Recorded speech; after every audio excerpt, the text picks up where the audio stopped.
জুমার দিনে যদি কারো মৃত্যু হয় তাহলে এই মৃত্যুর বিশেষ কোনো ফজিলত বা মর্যাদা আছে কিনা, আজ আমরা সেই বিষয়টি জানার চেষ্টা করবো ইনশাআল্লাহ তাআলা। এ বিষয়ে রাসূল করিম সাল্লাল্লাহু আলাইহি ওয়াসাল্লাম থেকে বেশ কয়েকটি হাদিস বর্ণিত হয়েছে। তার মধ্যে থেকে একটি হাদিস তিরমিজিতে বর্ণিত হয়েছে, যার ভাষ্য হলো এরকম: মা মিন মুসলিমিন ইয়ামুতু ইয়াউমাল জুমআতি আও লাইলাতাল জুমআতি ইল্লা ওয়াকাহুল্লাহু ফিতনাতাল কবর। যার অর্থ হলো, কোনো মুসলিম যদি জুমার দিনে অর্থাৎ শুক্রবারে মৃত্যুবরণ করেন অথবা জুমার রাতে মৃত্যুবরণ করেন অর্থাৎ বৃহস্পতিবার দিবাগত রাতে মৃত্যুবরণ করেন, তাহলে সেক্ষেত্রে আল্লাহ রাব্বুল আলামিন তাকে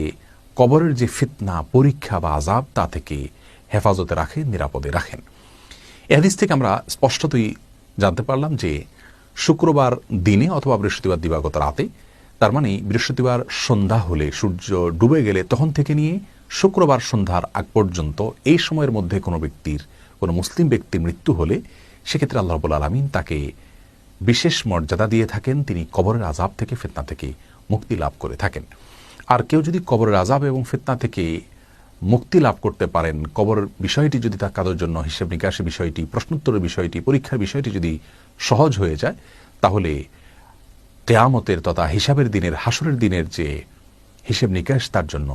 অপেক্ষা করছে সেটি আর অনেক বেশি সহজ হয়ে যাবে, এ আশা করা যায়।